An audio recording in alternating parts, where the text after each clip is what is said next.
Hey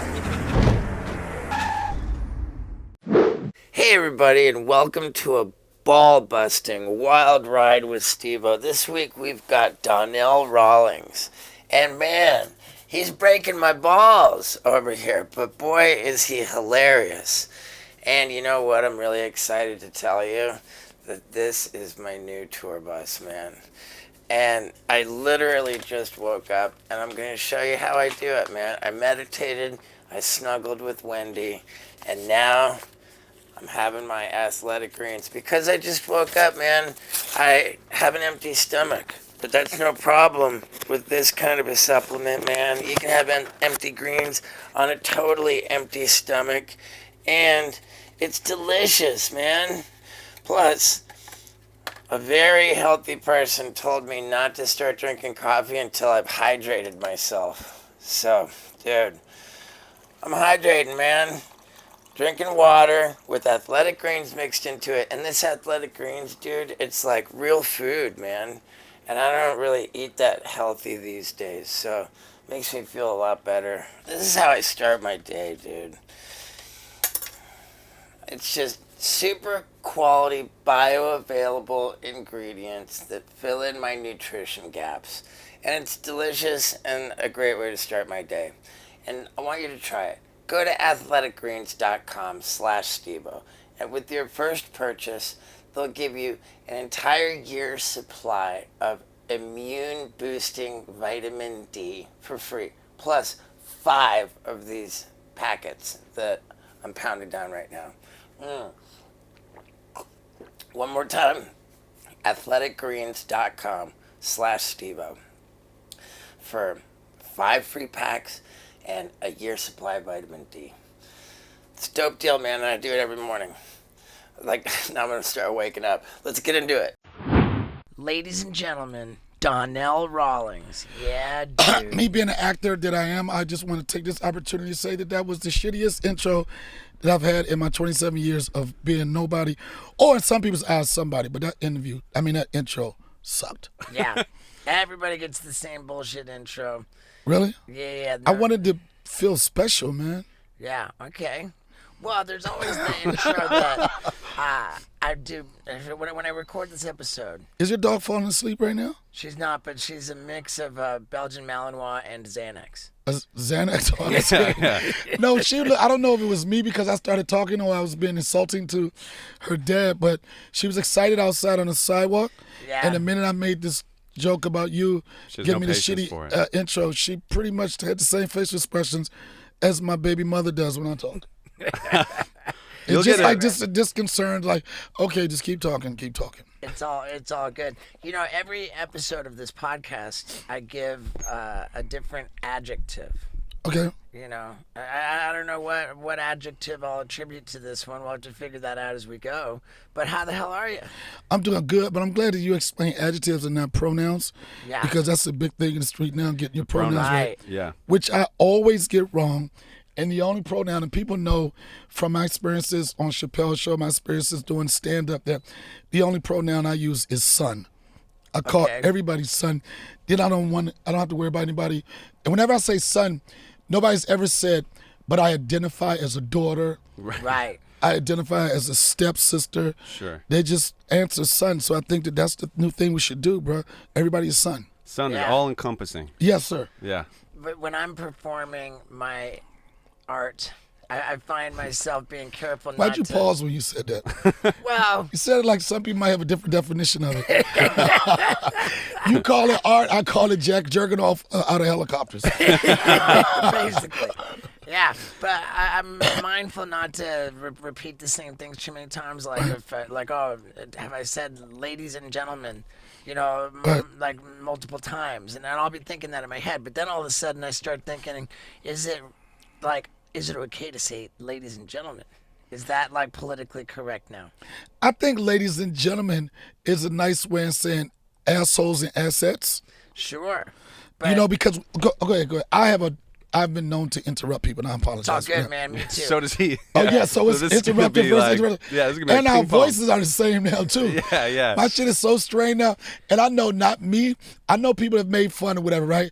And I might have been, in a subtle way in the past, made fun of your voice sometimes. Sure. I'm paying the price right now. Yeah. Oh, it's all good, man. I'm paying the price now because I come up here and I was like this, motherfucker, your shit sounds just like his shit. So now you got to pay for it. Oh, it's all good, man. They used to play this game. My Jackass buddies, they'd take my phone, and before phones locked and shit, and they'd go through and they'd just call random girls and pass it around, and they'd be pretending to be me. Oh, yeah. And nobody ever was the wiser. They'd get girls on the phone. Oh, hey, baby, you miss my wiener? And I'd be right.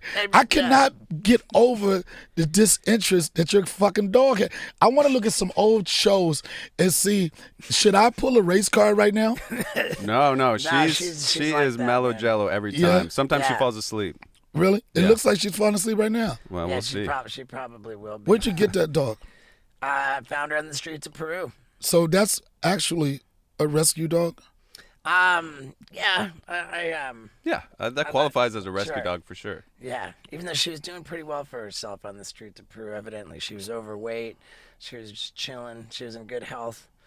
But we met in a foreign country. Yeah. Had we met before? We met before, but it was just in passing, probably like you leaving. We've shared the stages together at the Laugh Factory. Right. But that was the last time I can remember us being somewhere that close and like me having a conversation with you and everything. It was in Cancun for the Just for Laughs Cancun what is it, festival? It was a festival. Yeah, just for last yeah. festival. Yeah. It was a festival, like a vacation package kind of a thing. Yeah. And they had me and you and Jim Jeffries and Tom Segura. Yep. And who else was Nikki it? Glazer. Bobby Lee. We had everybody. I remember the last show we did. Everybody had 10-minute sets, and you did 45. They tried to give you a 10-minute set? I mean, No. Go ahead. well, what it was a fucking like a karaoke thing, right? The Okay. comedy jam, and you're supposed to tell a story and then sing a song. Right. And like, your story's supposed to be 5 minutes. Uh-huh. So I just want to know where the fuck the 45 minutes come from. So, yeah, what story did you tell? Your life story? Well, no, I mean, I told the story about how I met Motley Crue when I was a little kid. I'd have trouble believing that it took 45 minutes. But from according to sources, Sources would be me. It felt like 45 Sources at least. would be me. And the reason why the sources would be me, because I go behind this motherfucker, right? And you just told me what happened. You didn't give a fuck about the black man on deck. You could care less about that shit. You knew you had UFC to go to. You knew you had to try to everything you could do to ruin my set and give me 2 minutes. And this is what they came. And it was fun. Look. Now your look dog now, don't want yeah. to participate. Yo, listen, motherfucker. I'm telling the truth about your punk ass owner. So here's the real story. So we doing it, and I was excited to see you. I always like to see you perform, because you never know what the fuck is going to happen. Also knew that I wanted to perform, right? And I think we had a hard out at 12 midnight. yeah, I think you got the mic at 12:25. I'm not big on numbers, 25, 26, 27, 28, 29, somewhere around that, right? And then you was doing your thing, and they gave you the light. Oh, I didn't know that there was a light. I never. Okay, those are You're like, oh, these lights everywhere. Wow. that's your truth, Steve. It's not mine. And I know your ass knew the light, because every time it would hit your eyes, you would turn the other way, not Ignore. to engage the light. Right. And you know, comedians are assholes. Comedians are assholes because you running the light. You run it like you doing a marathon. You did a sprint and a marathon through the light. Like you ran it slow, then you ran it fast, right? And then everybody's like, and then one of the producers was like, well, Donnell, you might not be able to go up. That's when I became racist and said, why the fuck did y'all let this white boy go on so long, right? But it was like, you might not be able to go up. You got to cut your time. I was like, why? It was like, Stevo's going long. I'm like, so what's the worst that could happen? They fucking pull the power. Right when I'm on stage, because like you say, you have to do stand-up, and then you do a song, right? And I chose to sing Born in the USA because I did a gauge of the audience, and 99% of the audience was white, and there's no way you can lose with white people Born in the USA. For sure. So I said it's going to be a crowd favorite, whatever. So I do my jokes. I'm getting ready to do it. The lights go off. He's nowhere around. He's fast asleep. He fast asleep. He fast doing whatever the fuck he doing, rescuing dogs in Mexico, whatever it is, right? And I'm singing Born in the USA. The lights went out. Everybody's like, fuck. And I said, okay, listen, everybody. I said, this is going to be a tough situation. But if everybody is quiet enough to listen to, because we're going to have to project. If everybody's quiet enough, we could get it off. If everybody pay attention, we could get it off. And we didn't have any lights, so I told everybody to turn on their one of the best moments I've had in comedy, told everybody to turn their cell phone lights on. And then Josh signals the band to play. The drums weren't being amplified, the guitars weren't. It was just, you can imagine listening to music and a guitar just like coming off the strings. Right. But people focused enough where they listened, and we did it. And like the whole damn resort area was lit up, and then you can hear everybody born in the U.S. I don't know if that, now that I think about it, might have been a good idea to do that in Mexico. That might have been the reason why they turned working there. It's like, the fuck is that? That might have been the reason why they turned it off. But it was one of those nights, and you've been there where you're thrown in a situation. It's something I probably never have. You make an adjustment to it, and we adapted. And I could not wait to see you, so I could curse you out about running the light. Okay. And you're such a gentleman about it. You're not even upset about it anymore. Well, I mean, like I'm mortified that you were upset with me. No, I wasn't upset. Okay. A lot of this is my honest truth. I wasn't upset, and there's a lot of comics was talking shit, right? Comedians always talk shit. Sure. And they was like, God damn, what the fuck is he doing? This isn't Jackass. Because, they always go back to the past. And some people were saying some disrespectful shit, right? Oh, yeah? And I said, let me explain something. We're lucky enough as comics if we can get to the point where there was a time period where we ruled everywhere, where we ruled on TV, where we ruled on film. And sometimes careers, not to say your career has faltered or anything, but it's hard to be super hot for a very long time. Right. And I made a point to let everybody know this motherfucker has done shit that you dreamed you would do, and still has the passion to still want to go out and still do the shit. So when they was talking shit, I fucking was talking shit back. Well, good, man. I appreciate that. I thought it would shed a tear, but I guess it didn't get. It didn't get there. I'm dying to know how long my story really was. It was 35 minutes. Wait a minute. It was, wait a just minute. trimmed No, 10 that off. was 35 minutes. It was 35 minutes on stage, but then you had told me a 10-minute story before you did your 35-minute story. And the story you told me was the craziest story I've ever, and I even made a joke about it. You was talking about, you got so many of these stories, jumping off a plane, out of a plane, naked, Yeah. jerking off. Yeah. That part to me was some normal Steve shit, right? But this is when I realized the focus and the dedication you have as an artist. Yeah. Not just jump out of plane naked, not just jerk off, but this is the part you came. Yeah.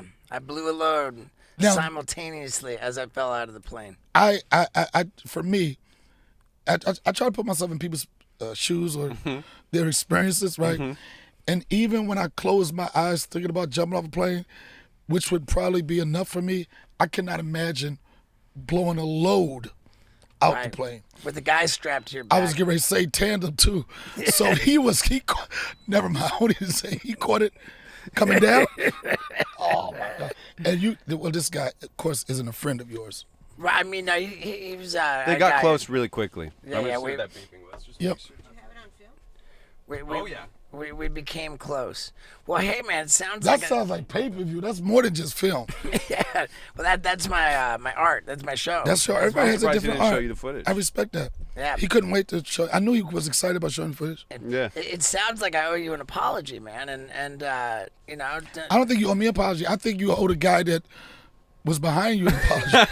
He loved it. Oh no, I'm not talking about the skydiving. I'd say, like, I'm talking about the running the light business. That's No, not no, I'm looking for it. What I'm doing now is I'm stalking your calendar, okay. and I know that you pull up on the Laugh Factory Yeah. at times. I just can't wait to be there.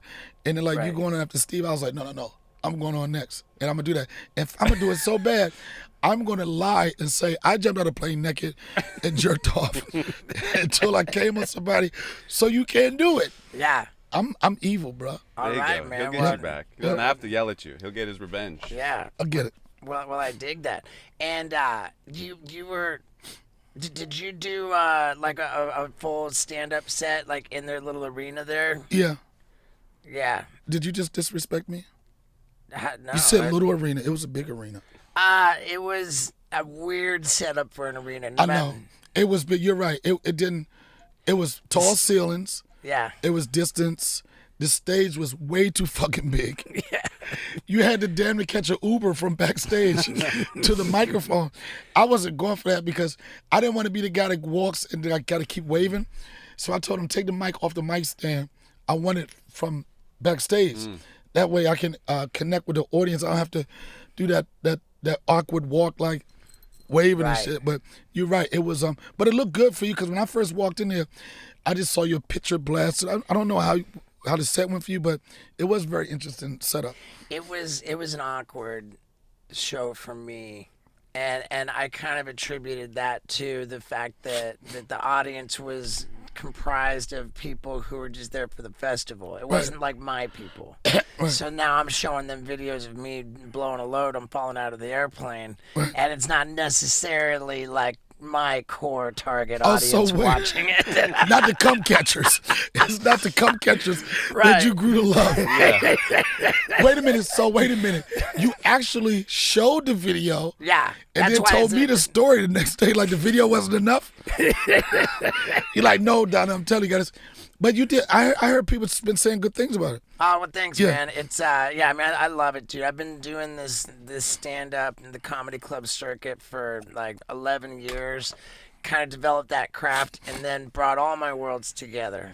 I wanted to ask you this question because I know how it is in the world of comedy where we get noticed by a certain genre, a certain thing that we do, right? And then all of a sudden we flip and want to do something else. Right. So for you, for you to go from your world to now, I want to do stand-up, how did other comics take that, or they fucking hated you? Told you. Yeah, there were some comics that were totally not down with me. And that bothered me. Like, a lot of things bothered me. But, you know, when things bother you, the best thing to do is talk about it. And if you haven't heard that therapy is good for you to do, if you don't believe it, let me tell you, it's good to do therapy. And I got into it, and it was so easy because I went to betterhelp.com. And I found myself a totally awesome therapist because they have everything that you want to focus on, all of your priorities. They just cater the perfect therapist to you. And man, I just had my second session with my therapist, Karen, and she's super cool, dude. And when I get done talking to her, I felt way better about a bunch of different things. So yeah, man, go to betterhelp.com, but put /Stevo. betterhelp.com/Stevo, and you get 10% off your first month. Plus, it's so unbelievably affordable compared to if you go into somebody's office, and you don't even have to go into anybody's office. Do it on a video conference. So easy, so helpful, and you can get 10% off your first month by going to betterhelp.com/Stevo. It's helping me, and it's going to help you too. Now, let's talk about comics being jerks. They weren't supportive, were they? Some weren't supportive. Right. Over here, I mean, it's a blessing and a curse because you come into stand-up with a built-in audience. People know who you are, and so you're able to sell tickets whether you're good or not. You know, it's so interesting that you said that because R.I.P. late Charlie Murphy, similar situation where he got his fame from the show. Right. Right. But the show wasn't giving him the fortune. Right. So I created a I'm Rich Bitch tour, and I had to force Charlie to go to open mic for the first time. Right. And people were really, really critical of him. First off, you're the older brother of one of the best guys to ever do it. Yeah. You know what I'm saying? So that's a challenge because people can't wait to try to compare you. But like, and even in your case, the craziest thing is like you're selling out across the country pretty much as an open micer. Right. And everything that you learn about it, you learn at a higher level than someone doing a dive bar, someone doing an open mic. Right. It's like you come in with the fanfare, so I know that had to be tough. Yeah, I mean, it was tough, and I wasn't selling out. You know, like when I first started touring as a stand-up, you know, Jackass 3D was in fucking theaters, you know. As if we needed any other way to get Jackass in your face, Right. 3D. Like all this crazy shit, like, it's not enough. Yeah. To have You these gotta nuts feel it right here. No, slappy. we want you to be like ducking dick in the theater. Yeah, exactly. Right. But even with the movie like being a big success and still in theaters, I wasn't selling out comedy clubs. People had doubts about whether they're going to go to a comedy club to see Stevo, and for the first number of years, I let it be like a mix of like circus tricks and silly stunts and stand up, and I based it all on like crazy stories and shit. I mean, I don't know. I had my own approach to it and it worked, but yeah, like I jumped the line. I jumped the line, and motherfuckers had every right to resent me for that. But I think what happened. But you know what? I don't fucking agree with that, bro. I say in the case, Charlie Murphy, Jeremy Piven is another one. Perfect example. You never know what a person's passion was. Right. You never know if there's something they want to do. All of a sudden, so what that you found a different lane that gave you more fame, more fortune than starting from scratch. So I never understood why comedians feel like there's a certain trajectory or there's a certain timeline to do it. If a motherfucker catch it, he catch it. If he good, he's fucking good. You know, I got this thing. Like one guy who identified himself as not being supportive of me getting into stand-up was Mark Maron. You know, He wasn't?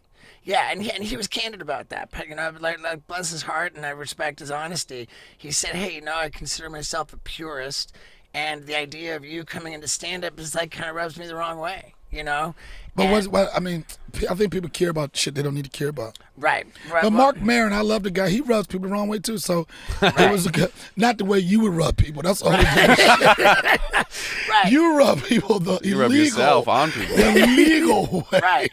But I developed from that a philosophy about life that there are essentially two types of people in the world. There are the Mark Marons and there are the Joe Rogans. Right. And I would classify the Mark Maron mentality as one of scarcity, where he's actually like if Stevo comes in and stand up and is successful, then there's less for him. You know, like I pose a threat. But that's another. I thought that was just in the black comedy circuit, whatever. But everybody acts like it's only one job. Right. It's more than one job. Understood. It's a lane for everyone. It's the reason why you go to comedy club. You got lesbian night. You got black night. You got it's enough room for everybody. I never understood why people think that this is the only job that There's you can not get. enough to go around. Right. I mean, and then there's Joe Rogan. He's got this attitude of abundance, man. He says, "Man, I wish my fucking mailman would get into stand up because the guy's funny. Like if you're funny, then fucking do it." I feel the same way about, and I've been doing it for a long time. And I mentor people, and people think I'm crazy because I'll like if I'm around people, I was like, some people you know got it or may have it, and I'm like, you should try it once. They were like, no, I'm not no comedian, and I tell them, I was like, not to try it to make it your job, but just to try it, Right. because you never know what's going to happen for you, and then you don't want to go your whole life watching all these people go ahead of you, and you're like, yo, I should have took a shot at it. Right. You know, it's interesting because Paul here he's my producer, my editor, and, you know, I bring him on tour with all the AV shit because my show is multimedia. Right. And one day I just said, hey, yo, Paul, dude, I threw him on stage. I said, fucking put together 5 minutes and get on stage. Did he do it? Yeah. Now he opens every show. And you He came runs back. the light. He runs the light. I run the light every time. He's like, do 5. I'm up there for like 12 minutes every time. Oh, God. But do you look him in his face and say, fuck your light? That's the impression that I got. They don't even have a light, luckily. But I love stories like that. I've had people come up to me that, like, I'll look at a person in their eyes, right? And if you got some people you want to encourage to do it and their eyes are talking shit. You know, their eyes are saying maybe, oh, one day, or I need to write. Then you got the people that's passionate about it. And if I could look you in your face and I could tell that you really want to go on, I'm going to put you on. I was just in Houston, Texas, doing the improv. And you know Willie D from Ghetto Boys? Yeah. Okay. Willie D, Bushwick Bill, and Scarface. So Willie D came to my show, and he told me, he said, yo, D, a good friend of mine, known him since I was 15 years old. He just buried his mother today. A lot of his family's in town. I told him to come out because I wanted them to, just to try to break it up a little bit, just so I could give them a good, feel good. And he was like, and my buddy, he used to do comedy like 20 years ago or whatever, right? And I was like, cool. So he wanted me to give the family just like, hey, to Rodney God, whatever the family, I can't remember the name. But he said he wanted me to give them a shout out. Now in the green room, I told him, I said, how about I bring your boy on stage, right? And I thought, I did that as, I was sincere, but at the same time, I was like, watch the answer gonna come back like, no, I'm not really here for that. And I was like, would he do it? He said, he'll fucking do it. And I told the MC, I said, don't bullshit, give him an honest intro. Tell him that, you know, I'm a person that I'll give somebody an opportunity, not the tragedy, how tragic the day was, but just honest. Like this guy, Donnell, wanted him to come up here. Yeah. Says, well, Sure. And the dude went up there and he reminded me of you. He ran a fucking light. I'm like, yo, motherfucker. No, he didn't run. He didn't run the light, but he went up there. He made a connection with the audience. His family had a moment where they could not forget, but at least have a good time. Mm-hmm. We even went out, because my thing after shows, I like to get private karaoke rooms and just do karaoke. And I invited the family out, and they told my friends that it was like just a blessing to be able to, it was a very tragic weekend for them, but to be able to find some happiness somewhere or whatever. And I think those are times that I really, really appreciate what I do as a stand-up, when it affects somebody like that. That's dope. For sure. So were you saying Charlie Murphy was reluctant to do stand-up, but you had to kind of push him to do it? No, I didn't push him. I bullied the motherfucker. Oh, yeah. Everything you think about Charlie Murphy as far as being a tough guy and everything, Yeah. it's all true. But I used to always talk shit. He always talked shit. And he's always this bad motherfucker, right? Mm-hmm. And I found something that got under his skin, right? I said, yeah, you a bad motherfucker until I put a goddamn microphone in front of your face, and then you turn into a bitch. He wasn't having that shit. Yeah. So again, we had an idea, like we were doing a show, we weren't making a lot of money. People don't understand cable TV. They think just because you're on TV every night you make a lot of money. Yeah. But usually it takes some years before you get the fair contract. So we had a level of popularity, but our pockets wasn't. Right. You weren't rich, biatch. No, I wasn't rich, bitch. Right. Not at all. And that was a horrible impression of me. I just want to let you know. I don't want you to think, like, did I nail it? I don't want you to be like, yo. I was not trying to do like your vocal cadence. Yo, you made it seem like, yo, I could have been a rich bitch guy. Yeah. So, again, Charlie never did stand up, and I used to bully him all the time. I wanted the tour to be dope. So, Bill Burr, I've told this story in a lot of podcasts. Bill Burr was probably doing at that time B rooms, and it's not to be insulting, but it's just where his career was. But anybody that saw Bill Burr, his representation, everybody knew he was about to blow up. Mm-hmm. It was just a matter of time. But I didn't want the show just to be. All I said, I needed 10 or 15 minutes out of Charlie. He could have went up there and just waved. He had so much love that people were quoting everything he said. Charlie Murphy, what did that? So we could fucking trick him with 5 minutes of that. Mm-hmm. But I was like, I still want the show to be strong. I was headlining. So I said, let's add Bill Burr to it. So you got the spectacle of Charlie Murphy. You got the experience and the fucking beast on stage from Bill Burr and myself, and we have a solid show. So the first time I took him on stage, he didn't really do that well, but it's hard to gauge because, again, like yourself, people loved him. Yeah. You know, people loved him. But then after a while, he his timing got better.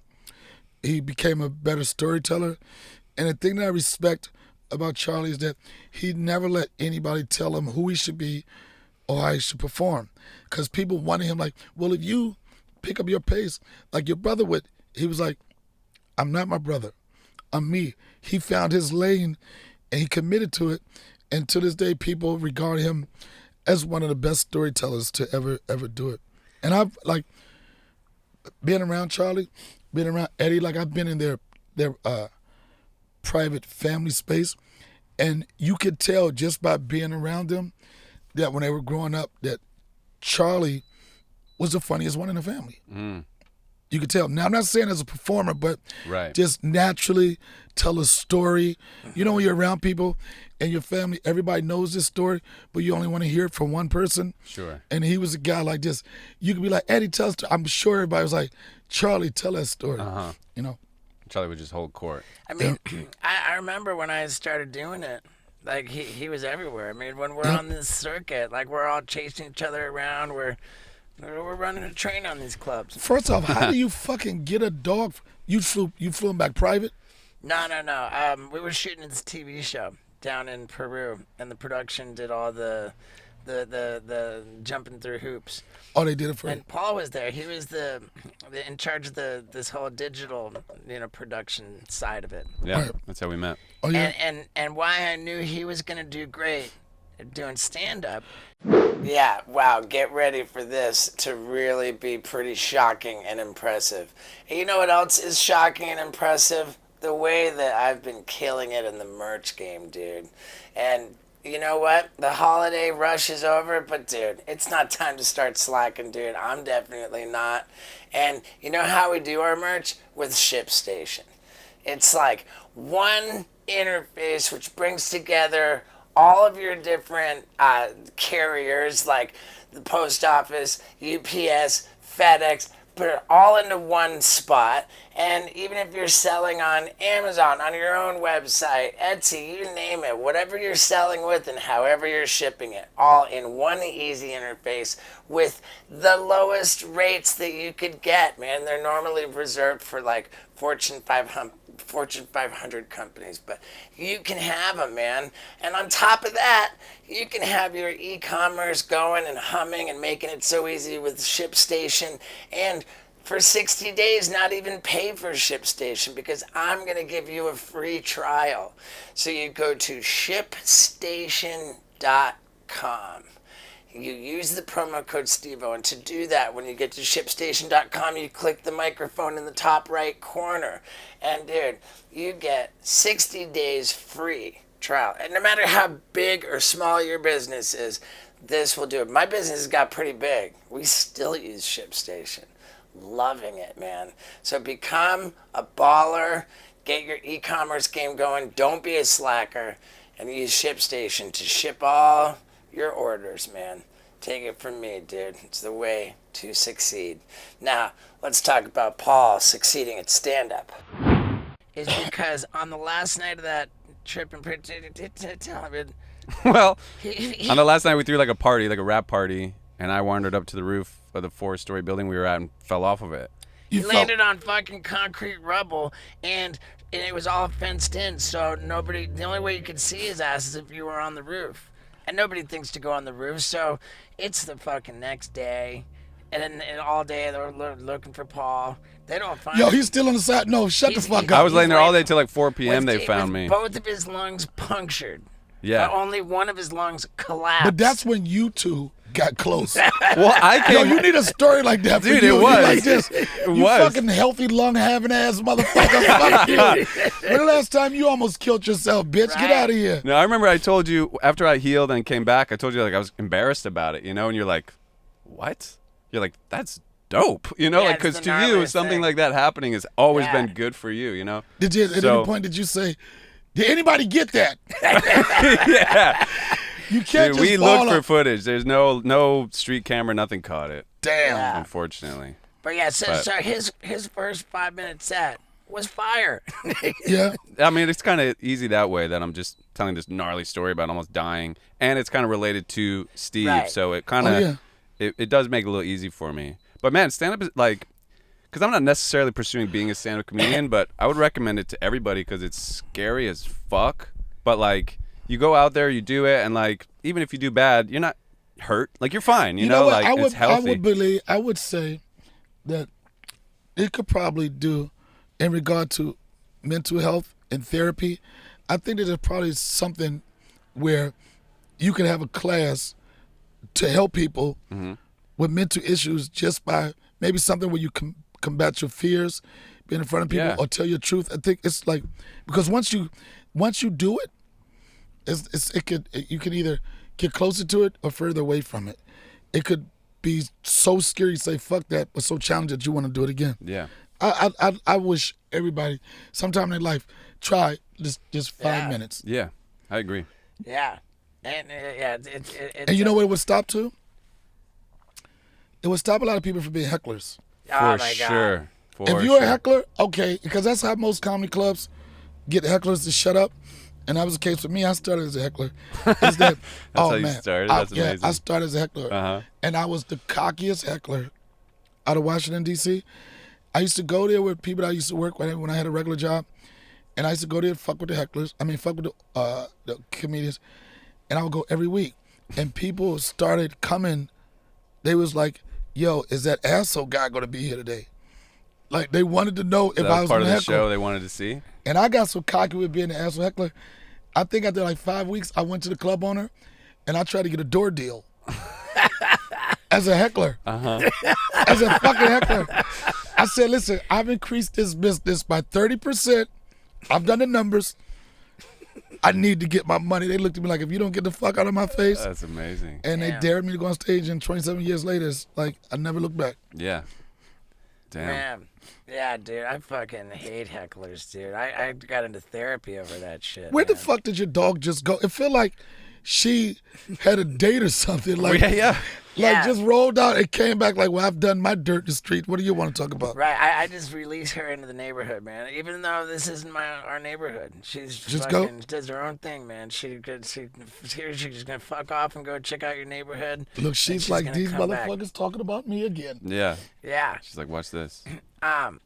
So before the Chappelle Show, I mean, when did the Chappelle Show come out? That was I think around 2003, 2004, if I'm not mistaken.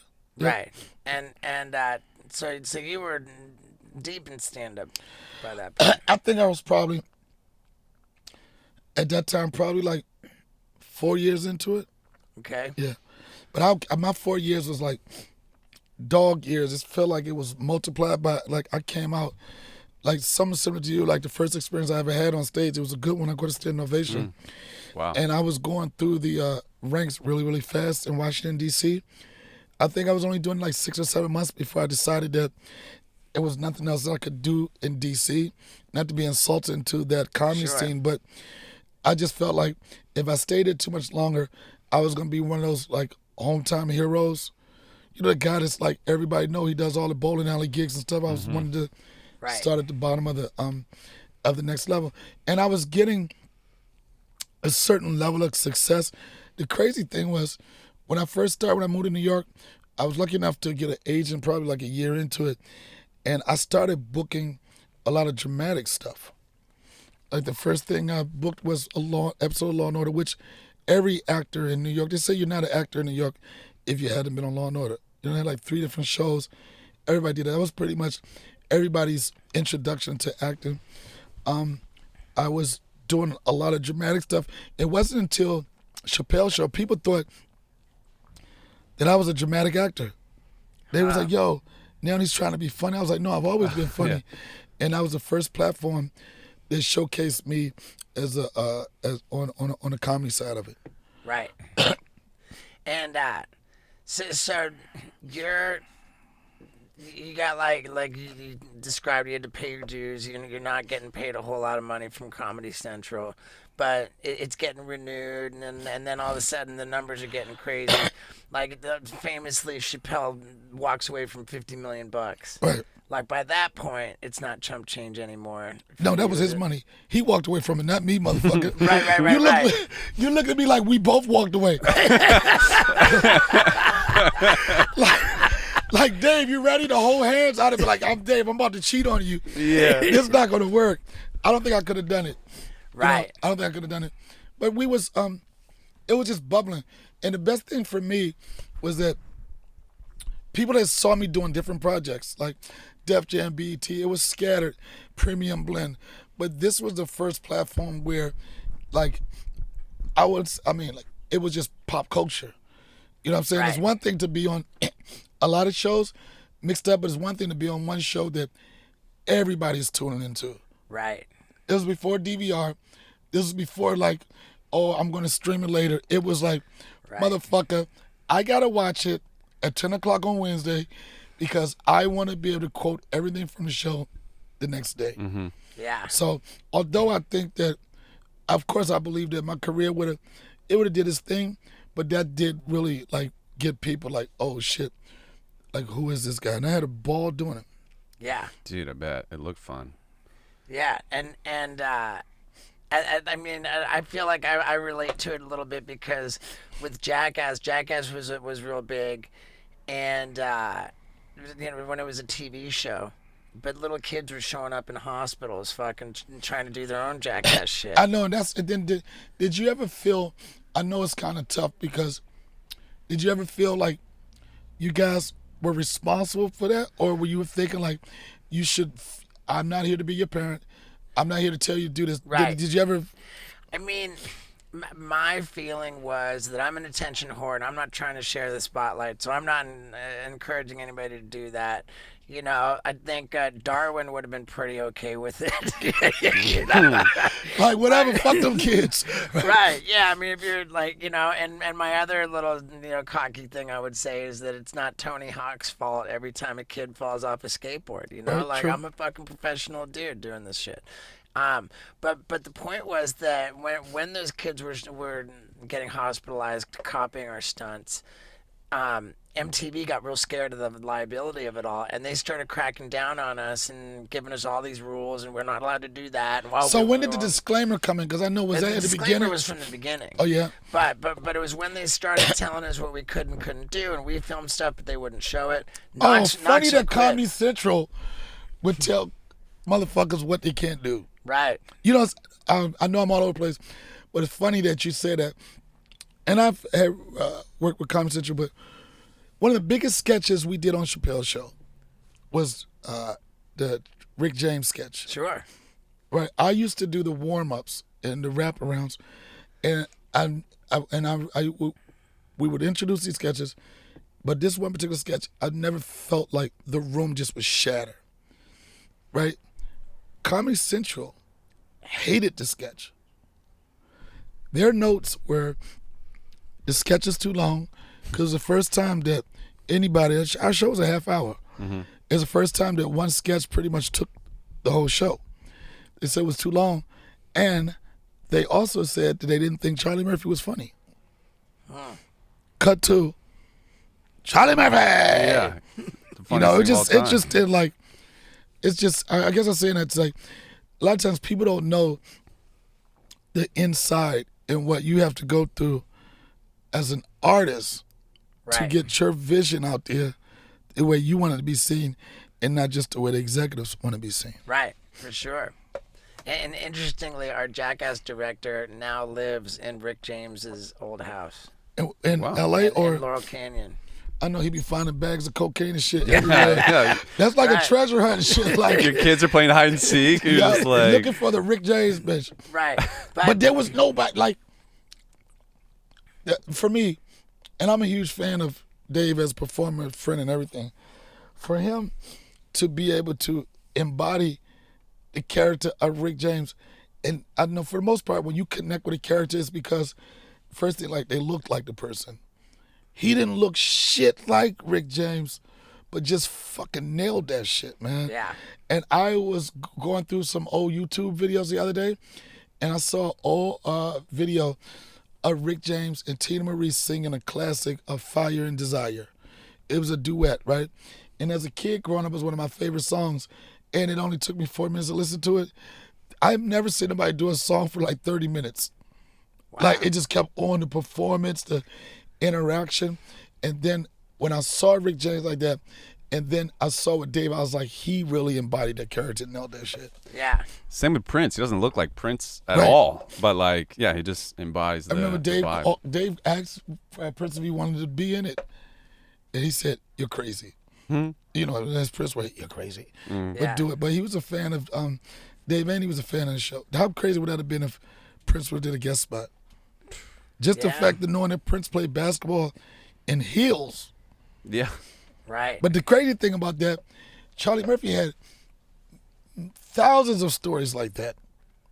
And that's how that sketch was born. It was like just table talk doing at lunch, Charlie just telling stories. And then I was like, yo, man, we should just basically fucking let Charlie talk, and then we write the sketch after. Yeah. So was there another story of his that you were like, we should do that one too, and you just never were able to do it? No, the ones that we should have done, I'm not privy to talk about that. Okay. Could have never done it. No, I'll just take that to my grave. Yeah, there you go. And then, like, if I'm drinking with some people, running my mouth, but I'll just keep those to myself. Okay. But I'll just say, me and Charlie had some great adventures. I believe dude, it. For sure. So when you showed up in Cancun on that crazy, this fucking huge, like, 30-foot video wall, this, like, stadium fucking arena stage, and then these half-ass little sofas in front of it all, like you were on the phone with Chappelle, huh? Like, when that day? Yeah, you were, like, walking around on the stage. I think you had a show, before mine, maybe in the same. I think I did. I came in before you. I was just telling him how crazy this. But I really, before I perform, I look at my situation, right, and I notice the same things that you notice. It wasn't a space for comedy. Right. Too far away, too much. So I didn't even perform on the stage. I went out in the audience. Wow. I went out in the audience. I was like, there's no way I'm going to make a connection with this audience with me being on this big-ass goddamn runway stage. Looked like some shit that's supposed to be a fashion week in Italy or some shit like that. And I said, I need to be closer to the people. So I got off stage, and I was within 2 to 3 feet of the audience, and I made my way through the audience, and I know that they appreciate that performance more than me just being on stage that didn't feel comfortable. Wow, okay. I had to improvise. I've been in situations like that before, and I was like, you know, sometimes you got to make some choices that production might not agree with, because you got the guy that's working the camera like, I'm getting paid to follow you on stage, not in the fucking audience. But right. I'm a person that always want to give to my audience first, and I made it work. Yeah, dude. And you've done a lot of like stadiums and arenas opening for Chappelle and stuff like that, right? Yeah. So electric, man. I mean, I appreciate every space that I work, from doing an open mic with 30 people to performing for upwards of 24,000, 25,000 people. But it feels like all the work that you put in those dive bars, in those spots where the jokes didn't work, where you were limited, where something happened, or you were tested, it feels like all of that is for those stages, you know? Mm-hmm. I used to get like really nervous doing the arena stuff, but then I don't know, it was something about the last time we did MGM Grand. I felt like you a big UFC guy, but it felt like I was going into the octagon. It was like no way for me not to let that energy go through me. I remember one of the first times I did one of those big arenas. It was with Dave and it was with Joe, and you get your adrenaline pumping. But then there's another level when Joe Rogan does your intro. Yeah. You don't feel like, I'm not going to go tell Joe, I'm about to go try to beat the shit out of somebody. I'm like Mr. Elk Meat himself. Right. You know what I mean? Mr. Elk Meat, fucking jalapenos, blood dripping from his elk heart himself. Uh-huh. It's almost like he's putting the audience up there for you to, with Flock of Flea or one of them shits, but it was like, and the power of hell. I'm like, oh man, no goddamn days off. I'm forced to rip this audience, but man, when I go in those venues, especially when I work with Dave and they do the intro, and they'll say, our comic coming up tonight, they'll say a couple of things. You've seen them on HBO's The Wire, and I might get a couple chuckles. You've seen them in Spider-Man 2. It might be a couple of people that remember that, but man, it never fails, man. Just a tribute to like what we did to pop culture. But when they say, but you fell in love with him as Ashley Larry, and the place goes bananas. And it just feels like you're in one of those situations where you got to stand up. You know what I'm saying? Like, I'm like this. I can't let these people down. It's one thing to you'll get, and Chris Rock said it, yeah, being famous will get you your first minute and a half. Yeah. You know. It's sure. like, oh, my God, remember for so-and-so. But then after that, you got to bring it. So it feels good knowing that people appreciate you. But at the same time, you still gotta put right. That was my first experience. The first time I ever tried stand up, I had this guy. It was 2006. This guy asked me to come do a stunt at the comedy club at the Laugh Factory, and I'm like, oh yeah, cool, man, I'll do that. And I showed up, and I just thought, man, there's no crazier stunt than if I try stand up.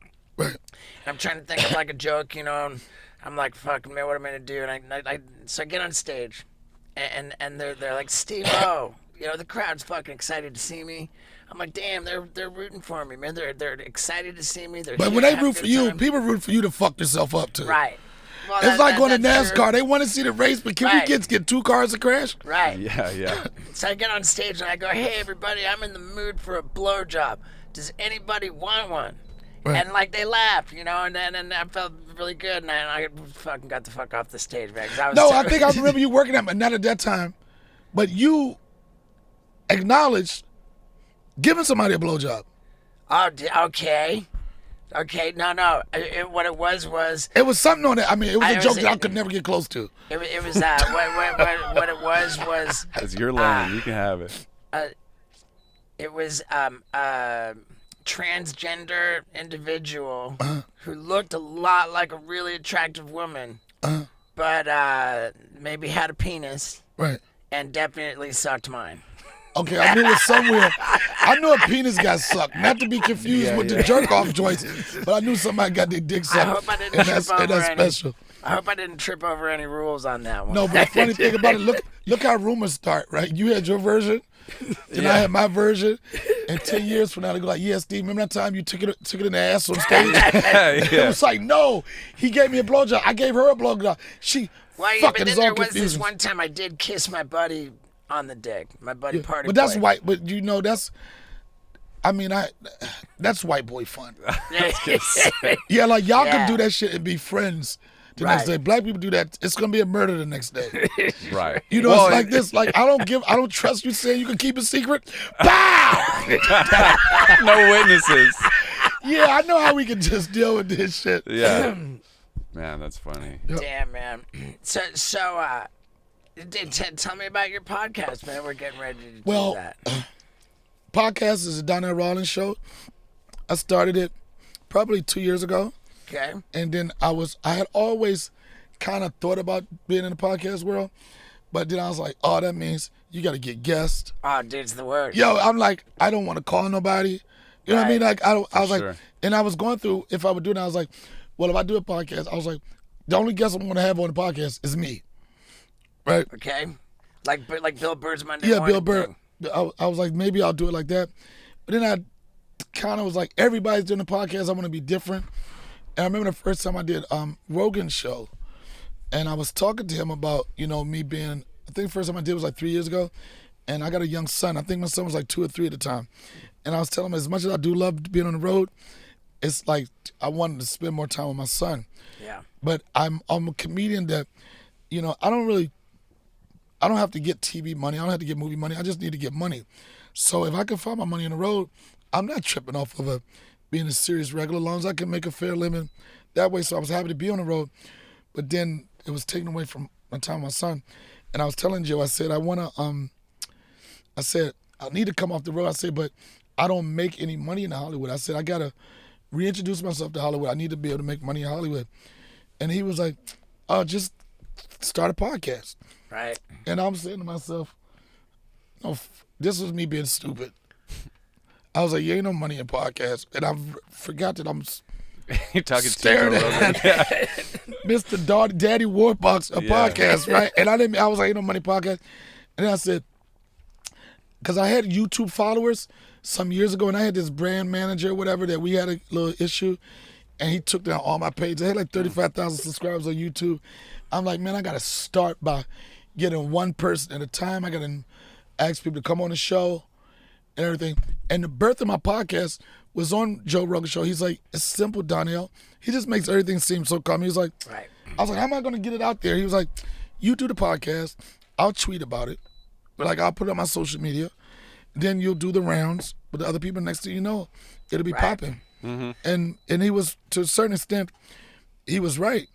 But then right when I was starting to get my groove, the Pandemic hit. pandemic hit, and it changed everything. That was the only thing that placed, well, one of the best platforms for me to showcase whatever you consider my comedic skill set is. And I just kept doing it. It was going along. And then once things started opening back up, I started hitting the road. I didn't commit to it as I did at the beginning because I'm like, fuck it, then I got to go get the money I was supposed to get. Sure. But then I fell in love with it because it's a perfect platform to be your own director, Yeah. your own producer, your own EP. Nobody can fucking tell you what to do. And I think for comics, it's the place for you to have your most honest voice. And I fell in love with it. First time I ever tried to do it, I was like, I don't need nobody. First time I tried it. So I got this dude, I'm like, yeah, we're gonna do my podcast. It's about to be on, right? And it's tough to just talk to yourself. You know, people like Bill Burr and those guys that can do it, Yeah. like that's a different level, For sure. right? And I was doing my podcast. I got 10 minutes into my first podcast and I quit. I was like this. I said, man, fuck this. I ain't doing this punk ass podcast shit, right? So my producer / friend, he was like, what are you doing? I was like, I quit. He said, you can't just quit your podcast. I said, okay, whose podcast is it? He said, it's yours. I said, well, I quit my shit. And you're fired for telling me when I can't fucking quit. And I did that once. Then I made another attempt of it in my car. And then Kate Quigley, good friend of mine, she was big into the podcast joint. And she was like, you got to do it, just do it, you got to do it. So she found me a producer. The first couple of episodes we ever did.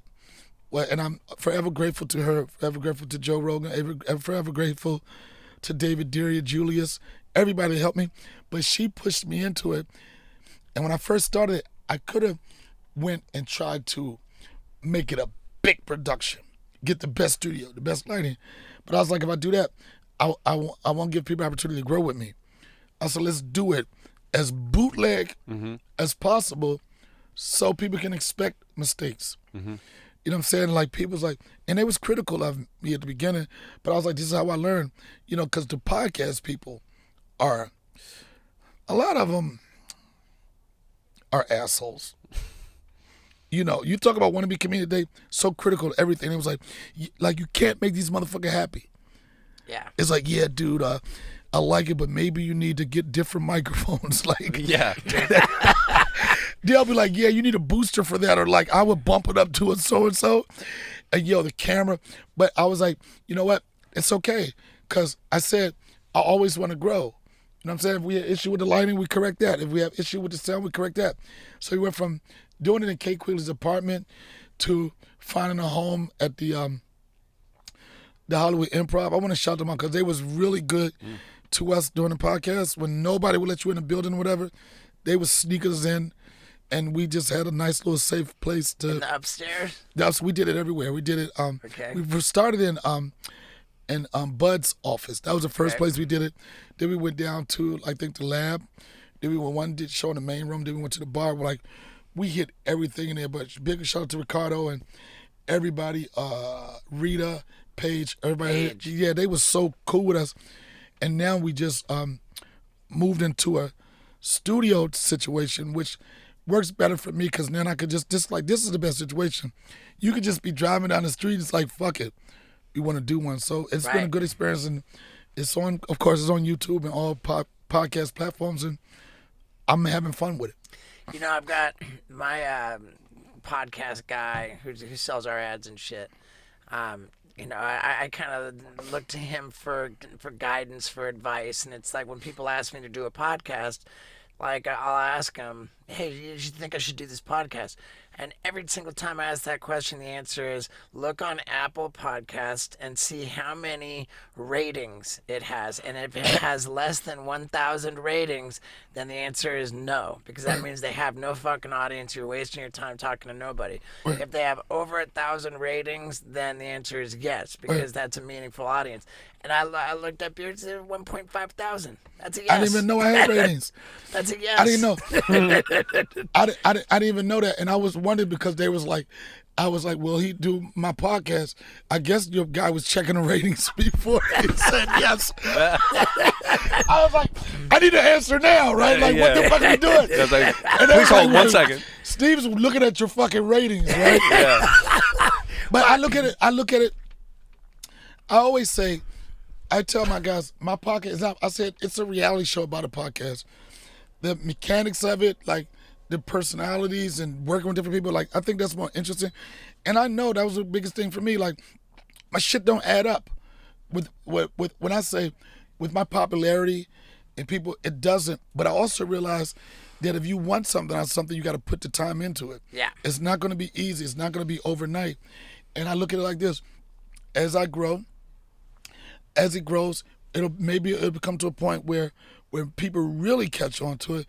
Now they'll start digging into the archive and see what the fuck they missed. You're talking like you don't have a. I mean, I think the sense I get is that you got a successful ass podcast. It's coming, but I'm looking at like, and I'm not to compare, but I'm looking at the guys that do the major numbers. Of course, I want to get there, but I always got to realize it takes time. And I even told Rogan on his podcast, anytime somebody comes into the podcast world, the first person say they want to be Joe Rogan, right? But you want to be Joe Rogan now. Right. You don't want to be Joe Rogan when nobody believed in it. Yeah. You don't want to be Joe Rogan. He was like, hey, there's this new thing that's coming out. I'm telling you, you didn't want to be the blood and sweat Joe Rogan. You want to be the Spotify Joe Rogan. You want to be the motherfucker that got like fucking gas chambers or whatever that fucking white boy shit he got in his podcast, the submerging tanks and the saunas. Yeah. Everybody wants to be that Rogan. Sure. You don't want to be the Rogan when he had to deal with starting the hair loss Rogan. Right. Nobody wants to deal with that. I don't think he made a penny on his podcast for years. Yeah. I remember like the old school Rogan when Bill Burr was in the room, when it was just a big fucking marijuana cloud. There was like fucking 8 people in the room, or the Comedy Cellar and shit. Fucking. Well, one thing I can say, the Ice House. I mean, one thing I respect. And Joe was very instrumental in me getting out the gate. He's still been a good friend to me. I still call him for advice about things. One thing I respect about him is his dedication to being the best stand-up he can be.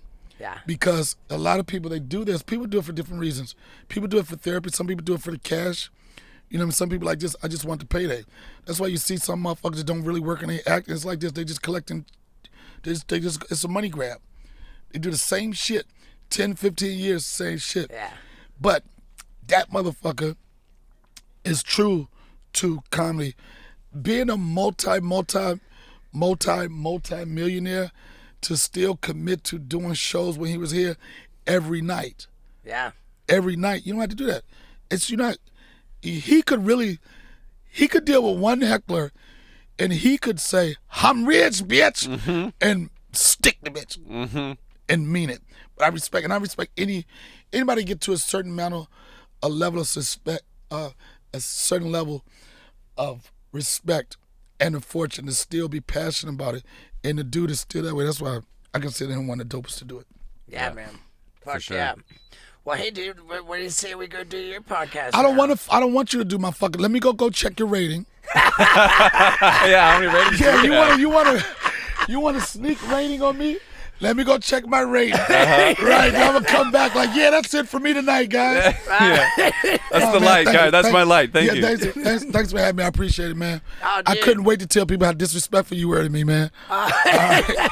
Good stuff, man. You're a legend, man. I appreciate everything you did for comedy, everything you did for the culture and everything. All kidding aside, were you offended by me in Cancun? No, I couldn't wait to talk.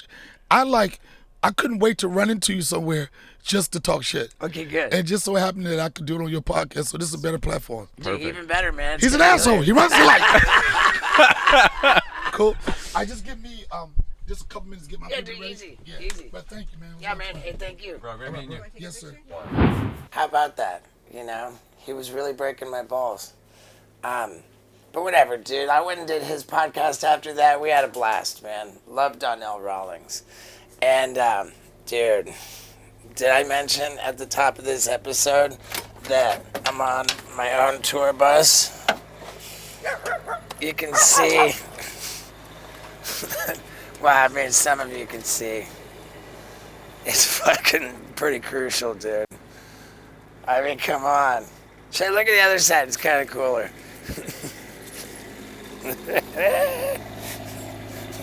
Yeah, dude. Oh, why is this not all the way out? Oh, well.